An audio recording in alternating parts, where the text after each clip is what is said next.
তোমরা কি মনে করছো এটা কি ফোন? একদমই না। তারপরে দেখো আমি কিন্তু পুজো দিতে চলে এসে একটা ভয়ঙ্কর একটা প্রাণী দেখতে পেয়েছি।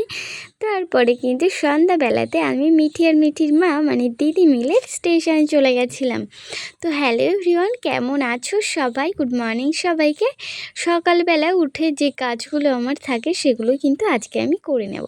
প্রথমে কিন্তু নিজেকে একটু ফ্রেশ করে নিচ্ছিলাম, মুখ ধুয়ে বা ব্রাশ করে চলে এসেছি। তারপরে কিন্তু এখন আমি আমার চুলগুলো খুলে নেব, যেহেতু প্রত্যেক দিন রাতেই আমার চুলগুলো আমি বেনুনি করে রাখি। আর এখন মানে পরের দিন সকালে যে চুলটা কোঁকড়ানো হয়ে যায়, এই চুলটা কিন্তু আমার খুব পছন্দ, আর শ্যাম্পু করা থাকলে কিন্তু দারুণ লাগে। তারপরে দেখো এই যে চুলগুলো কিন্তু আমি খোপা করে নিয়েছি, কারণ প্রচণ্ড পরিমাণে গরম ছিল। আর তারপরে হলো আমি আজকে আমার শোকেসটাকে পুরো পরিষ্কার করব আর কি। উপরে ওখানে অনেক কিছু রাখা ছিল, খাতাপত্র, সেগুলোকে পরিষ্কার পরিচ্ছন্ন করব। তার জন্য কিন্তু ওগুলো সব নামিয়ে দেবো। নামিয়ে দিয়ে কিন্তু যেগুলো দরকার সেগুলো রেখে দিচ্ছে, যেগুলো দরকার না সেগুলো কিন্তু ফেলে দেবো। সব কিছুই দরকার হয় কম বেশি। তারপরে কিন্তু মা ঘরটা ঝাড় দিয়েছিল, আমি যেহেতু ওগুলো পরিষ্কার করেছি সেজন্য কিন্তু আমি আবারও ঘরটা সুন্দর করে ঝাড় দিয়ে নিলাম। ঝাড় দিয়ে নেওয়ার পরে কিন্তু ঘরটা মুছে নিয়েছি। মুছে নিয়ে আমি ভাত খেয়ে নিয়েছি। তারপর মা দুপুরে বলেছিল মাছগুলোকে ভেজে রাখতে, আমি সেটাই করছিলাম।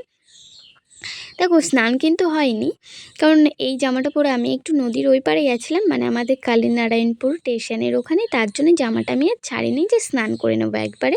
তারপর মাছগুলো কিন্তু ভাজতে গিয়ে আমার হাতে পুরো তেল ছিটকে গেছে। পারি মোটামুটি, তবুও দু একবার হয়ে যায় ভুল। তারপরে যে ওখানে হাতে আর কি তেলটা ছিটে এসেছিলো।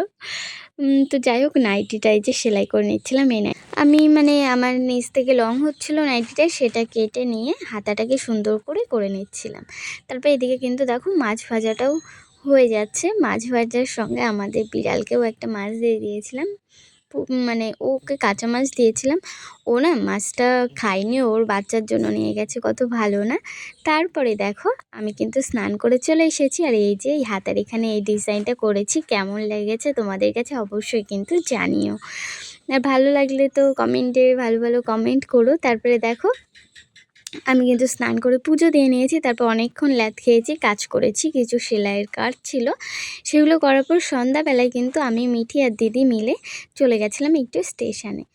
মিঠি তারপরে বলছিল যে মোমো খাবে, তার জন্য ওখানে কিন্তু আমাদের কালীনারায়ণপুরে স্টেশনে যারা যারা ওই শেফালির দোকানটা মিস করো, সেই দোকানটা কিন্তু আমাদের ওই স্টেশনে যেতে যে বটগাছ ওখানে বসে। তো ওখান থেকে মিঠিকে মানে মোমো কিনে দেওয়া হয়েছে, নিয়ে আসে পার্সেল করে। মোমোটা আমার একদম অত ভালো লাগে না। তারপরে কিন্তু আমাদের নদীর এই পাড়ে এসে একটা আইসক্রিম কিনে নিলাম মিঠি আর আমি।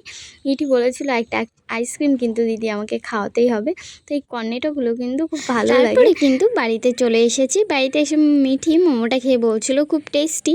তো যাই হোক, ভিডিওটা ভালো লাগলে অবশ্যই কিন্তু লাইক কমেন্ট শেয়ার করে দিও, আর আমার চ্যানেলটা সাবস্ক্রাইব করতে ভুলো না।